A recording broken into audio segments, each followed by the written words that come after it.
Chapter 9 is Of All the Russians. Since 1238, the Russian peoples have been kept under the Mongol yoke. They were shut off from the West for 2 centuries and a half. When they broke free from the yoke, something unexpected occurred. The new Russia faced east instead of west, and it rebuilt to its profit the empire of Genghis Khan. To realize how this happened, it is necessary to look at Russia as it was under Batu and Birkai in the mid 13th century. The Mongol yoke, it was a strange rule, strange at least to the Western spirit. Russia had become the Ulus of the House of Batu. Its lands pastured the nomad herds. Its people worked in the settlements for the enrichment of its nomad masters. The free democratic land that had been taking shape before the invasion of Batu and Subutai disappeared forever. The land of the stalwart Drugina, the Varyag lords, the independent councils of freemen, and the turbulent, bickering cities. The elder civilization of Kiev, the heart of that Russia, had ceased to be. Kiev had become a city of ruins. Fra Carpini passed that way, counted no more than 200 families hiding in the ruins, and he found the steppes beyond whitened by human bones. The bravest of our men, a Russian chronicler laments, had fallen, and the survivors wandered about like strangers. Mothers wept for their children, lost under the hooves of the Tatar horses. The living envied the quiet of the dead. Kiev was never rebuilt in its old splendor. When this writer visited it in July 1939, the Soviet archaeologists were excavating the site of the Church of the Tithe, where the Russians had made their last stand against Batu's attack. They said that a mass grave had been uncovered in which the skeletons bore evidence of a massacre by weapons. The skulls were split and crushed. This grave dated from the sack of the city by Batu. The Soviet excavators, however, denied that the Tatars had broken open the tombs of that time to search for loot in the graves, as tradition has so often related. Farther north, the fertile Suzdal region with its newer settlements recovered when the storm had passed. But here, men turned to the soil rather than to arms. It was necessary to glean from the earth the food that sustained their lives, so they began to collect in hamlets by the streams, avoiding at first the sites of the burned cities where the walls had been destroyed by the Mongols, who forbade the Russians to fortify their towns.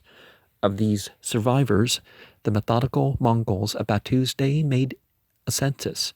They counted the living heads of men and laid a tax upon every head. Poor or rich were obliged to pay the tax. The Yahad in furs, hides, or coins.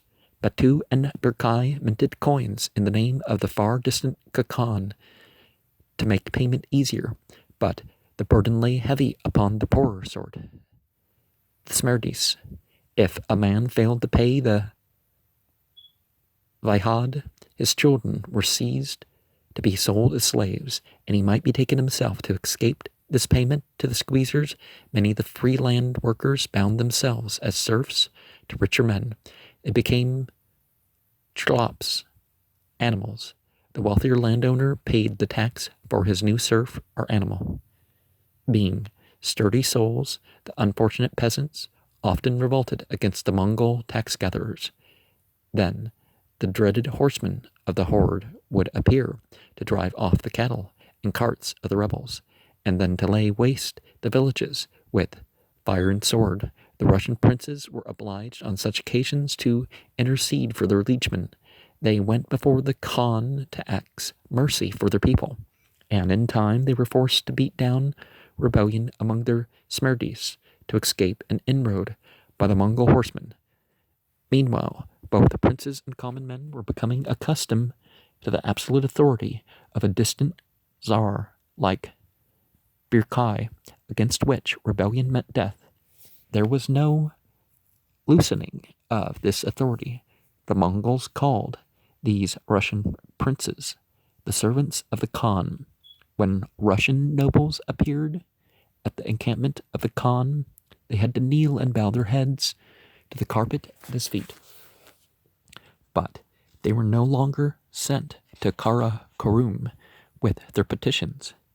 Bir Kai heard their petitions and accepted their gifts. Russia had become his Udus, no longer an appanage of the East. The Yarlig, or Khan's command, that he gave to the petitioners was signed by his own name, and all this laid the germ of a hardy agricultural people, dependent upon the wealthy families of its princes, and by slow degrees becoming accustomed to utter obedience to the command of a never visible Khan, whom they called Tsar. This concept of servitude was not exactly strange to the Russian mind. Before then, it had known the majesty of the distant Byzantine emperors sublimated above ordinary mortals. Contact with the steppe dwellers of the horde changed nothing in the Russian spirit. For one thing, the conquerors remained apart in the eastern grasslands. They did not indulge in trade, nor did they interfere with the Smerdy's routine of life. At times, they carried off quotas of Russian women, but these were taken into the steppes, where they remained. Their children went into the Mongol stock, not the Russian, until a generation after Bir Kai did intermarriage begin between the wealthier families of the horde and the Boyarin nobility, and such marriages were rare. True, the Russians of the better sort sequestered their women, but this was a custom derived from the Byzantines, who guarded their women closely. The women of the Golden Horde went about freely and unveiled in these first generations, nor did the Mongol yoke make life in the Russian villages brutish. The nomads seldom appeared and never remained in the villages. The superstitions of these non-Abrahamic peoples fitted well with the vagrant mysticism of the Russian spirit. There was no clash of cultures between conquerors and conquered. The Mongol, who feared the everlasting sky, had much in common with the Slav, who dreaded an angry god. The tent dweller, who took care not to offend the master spirits by touching fire to iron or upsetting a vessel of water, could understand the chutar dweller, who sprinkled salt where the horses were tethered to keep out the stable goblin. They both walked warily where the spirit of the woods followed. Well, keeping out the stable goblin can... people say, well, that's not much salt. It's like, but over time, it can have quite a detrimental effect. The yoke of the Mongol was, in effect, a business measure.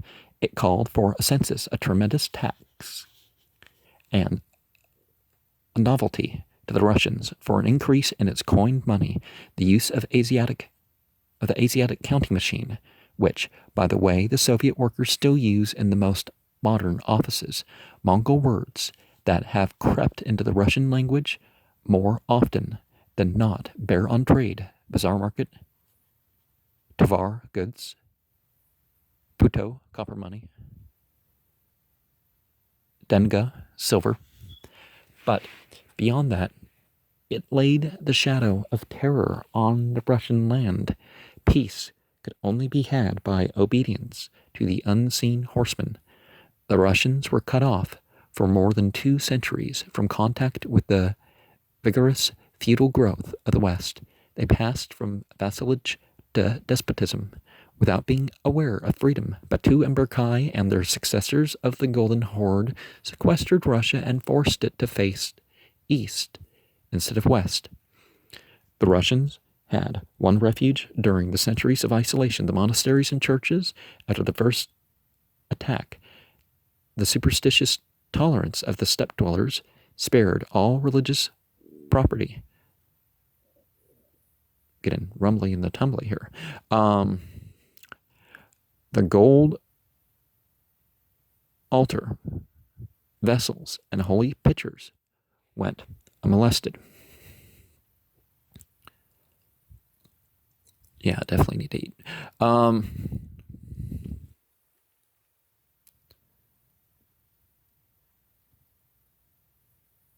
Why can't a faith be neither the east or the west, you know? It not matter what direction you face, as long as you're facing the direction of obedience. It's not, necessarily cardinal direction. That was sort of the point of Jerusalem in the Bible, wasn't it? And other nations that had similar, the nomads, with their shrewd political sense, realized that the clergy would serve to control and influence the Russian masses. They exempted the churches from the Jihad and the white ones and the black, as they called the priests and monks, from harm. This had a natural effect, unforeseen at first. A Smyrna who could not pay the tax could take refuge in a monastery. A wealthy boyar could bestow his goods upon a church, and there live a life of contemplation untroubled by the distress outside. For its sins the clergy preached, God hath brought this punishment upon the Russian people.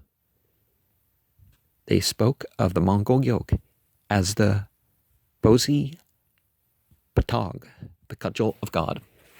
So ardent souls devoted their lives to penance within the cloisters to expiate the sin where the figures of the apostles stood in mosaic and gilt upon the walls. They could cling to a hope that did not exist in the grim land outside. The population within walls grew apace. The power of the church went unchallenged. The bearded clergy became arbiters of disputes.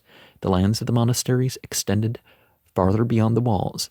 The metropolitan, who had little influence in the turbulent 12th century of the Common Era, spoke with more authority than any great prince. His voice became that of the Russian land. Another peculiarity of the Mongols aided the church. The Khans demanded that Russian princes keep peace among themselves. Civil wars could only be waged by permission of the Khan. The Mongols had the right to commandeer 1 man in 10 to serve in their own campaigns, but they seldom called upon the Russians for this levy. The churches were freed from the depredations of internal war. In return, the clergy prayed for its new master. Birkai Khan even ordered a bishopric be established in his city of Sarai that was a building. In this way, the Russian church gained a power under the Mongols that it did not relinquish until the 12th century of the until the 20th century of the Common Era. Okay, that's more in line with what we're saying. The Son of Russia, with a U. You see it on the screen. 1 corner of the Russian land escaped ravaged by the horde.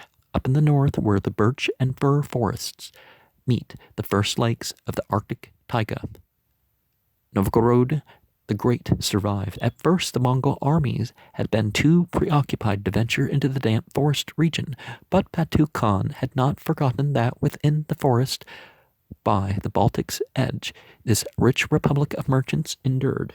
It remained sturdily independent with its Slavic culture, but not without an ordeal by battle.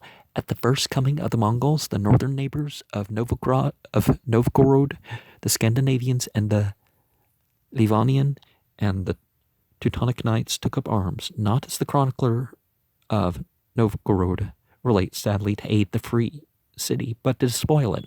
The Finns as well, retreating before the Mongol advance, raided the lands of the Republic. A young Russian prince, Alexander, became the hero of the north when he fought off these Christian invaders at the line of the river Neva. His people, exulting, christened him Alexander Nevsky.